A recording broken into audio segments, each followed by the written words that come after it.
How could you do that to your kids? How could you force them to do something they didn't want to do? And that's why when your children come up with an option, wallahi, my beloved parents, whether you're in Pakistan or India or Bangladesh or any other country, Nigeria, wherever you may be in the world, if your children come up to you, they have a right to tell you that I'm interested in so and so, such and such a person.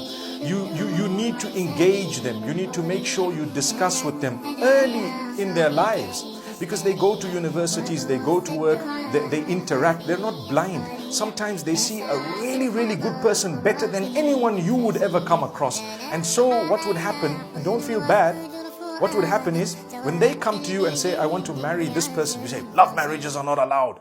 I didn't say that this is a love marriage. I'm only telling you, I want to introduce you to someone, or I am keen on someone whom I came across, be it at work or at the school or at university or maybe online or whatever else. Help me. So engage the child. The child is an adult. The child has his or her own brain and system. And you know what? They're your loving child. They're not doing something wrong. I'm not encouraging this or discouraging it. I'm telling you, if it happens, what should you do? So you need to come up with this child of yours and talk to them and meet the person, at least make the introduction. Don't be a parent who sort of thinks that Allah has given you a right to discard the choice of your kids, because that's wrong.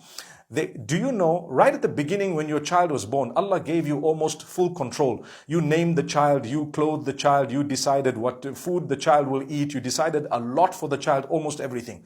As the child grew older, Allah took it away from you bit by bit. So when the child was very young, you chose the toys. As the child grew older, the child did not want the toys you bought anymore. The child wanted its own toys.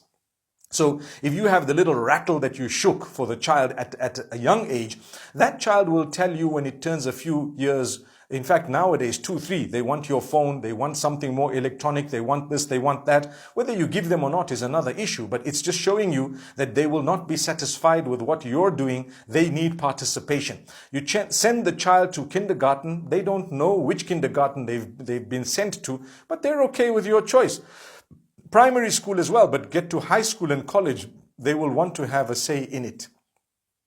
And then as the child grows older, they want to do a lot of their things. And then they no longer listen to you. Then they have arguments with you. Then they disagree with you. Do they have a right to disagree? Yes, they do. For as long as what they're saying is sensible and reasonable, yes, they have a right to disagree. It's acceptable. There's nothing wrong. And don't come and tell them, blackmailing them to say, you know, heaven lies at my service. And how can you go to, Allah says you must be kind to your parents. My father, my mother, they are kind to you, very kind. They will speak to you well, but you need to also be respectful to them and fulfill their rights.